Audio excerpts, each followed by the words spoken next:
చాలా మందికి ఓ అలవాటు ఉంటుందబ్బా. నేను గొప్ప అని చెప్పుకుంటానికి పక్కోళ్ళని తక్కువ చేస్తుంటారు. ఎదిరింటోళ్ళు మంచోళ్ళని చెప్తానికి పక్కింటోళ్ళని తిడుతుంటారు.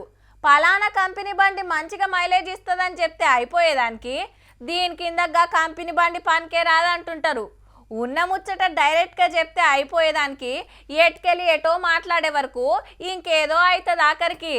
హీగో గిట్లా హీరో విజయ్ దేవరకొండ మీద కేసు అయింది. 10 రోజుల కింద రాయదుర్గం పోలీస్ స్టేషన్ల గిరిజన సంఘాల లీడర్లు కంప్లైంట్ ఇస్తే లాయర్ల సలహా తీసుకున్నాక కేసు పెట్టిండ్రు పోలీసులు.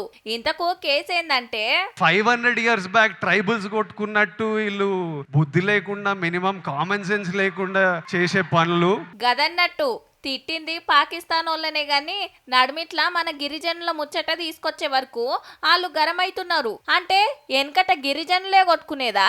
ఏరే జాతులు లేవ్వా? ఎవరి నడుమ పంచాదులు కాలేదా? మమ్మల్ని ఎట్లా తక్కువ చేసి మాట్లాడతామని కోపానికి వచ్చిండ్రన్నట్టు. అప్పుడే సోషల్ మీడియాలో సారీ చెప్పిండు గాని మైకుల ముంగట బాజాబ్తా మాట్లాడి పోస్ట్ పెడితే అయిపోతుందా అనేది వీళ్ళ మాట. అయినా టెర్రరిస్టులను తిడతానికి అడవి బిడ్డలను చిన్నబుచ్చితే ఎట్లన్నా?